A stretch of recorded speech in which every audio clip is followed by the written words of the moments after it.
Here we have the Man Meets Mountain. Now, this is a Malbec from Mendoza in Argentina. Rather handsome-looking chap on the bottle. Reminiscent of yours truly, I think. Oh, actually. hello, Beard. beard. Nice bit of beard action. Look, was it a William Blake quote on here that great things are done when men and mountains meet? Oh, hello. Mountains, Mendoza. Yep, mountains super important. So Mendoza, huge wine region in the middle of Argentina, synonymous, I guess, with Malbec. Mendoza Malbec, just a staple for most red wine lovers out there. If you love big, full-bodied red wine, I imagine you like Malbec, and I imagine you like it from the Mendoza region of Argentina. And there's no reason why you shouldn't. The mountains are super important. We're discovering more and more now that as you move Malbec up and down the altitude of a mountain, you're going to get different flavors as it gets cooler as you move up the mountains.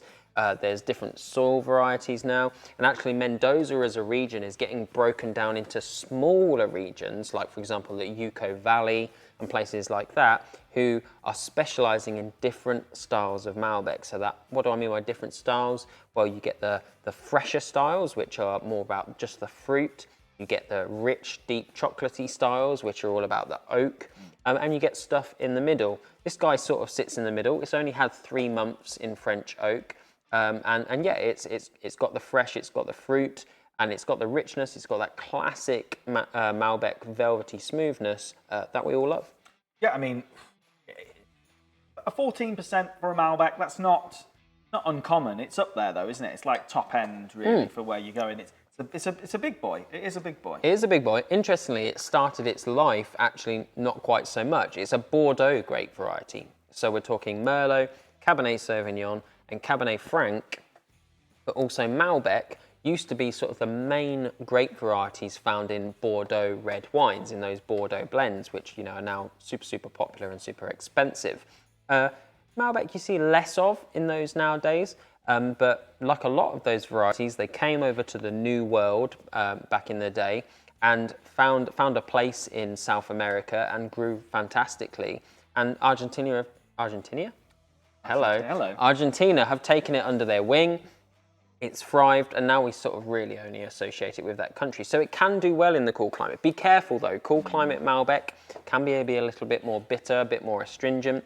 Over in Argentina, you've got plenty of sunshine, plenty of heat to smooth out that thick skin. It's got a really thick skin Malbec, which creates lots and lots of tannin, but you get some heat on it and some oak, and it really smooths out and becomes nice and velvety. I already know we're going to struggle to keep this in stock. Like, I mean, Malbec, I think, is one of those things that, because it is super popular, there's a lot of mass market, just, big label Malbec. And I find that if I'm going to spend supermarket money, I won't go for a Malbec. I'd rather spend a little bit more and get a good one. This is a good one. Yeah, absolutely. And that's Malbec as a grape variety, if you want to buy it cheap, be careful, because ultimately it requires a bit of wood in order for it to be drinkable. There is lots of oak-free Malbecs out there. There are some oak-free Malbecs that I've tried that are nice. They're nice, but they require really careful, calculated growing, so that they don't become too overripe and too astringent. And then if they do require oak, that costs money. So be wary of cheap Malbec, because they probably won't have the care and the attention, and they almost certainly won't have the oak. And then what you will have is a face ripper, and not in the nicest sense at all. So Malbec is one of those ones for me. I don't like to drink mainstream. I like to try new things, but if I am going to, I'll spend money on it. So save your Malbec drinking for special occasions is when you're in a restaurant, Save it for special occasions, not for if it's their house or a few glasses up. And if you're going to buy it from a supermarket or your favorite online wine merchant, then, pay a little bit more just to get the quality. Yeah, no, it's great. I mean, Malbec and food, you said about, picking it on a restaurant menu. Where's its spiritual home when it comes to food then? So the obvious association, because of Argentina, is steaks, Argentinian food and beef and stuff like that. But actually, it's not in terms of tannic nature, because it's so smooth and it's so mellowed, it's not up there with your big Shirazes or your Barolos. And they're more in steak territory. I'd go for leaner meats. I'd go for a nice burger. If you're making some homemade burgers, this is an absolute classic for it. Right. Get the buns. We're getting our burger on. Cheers.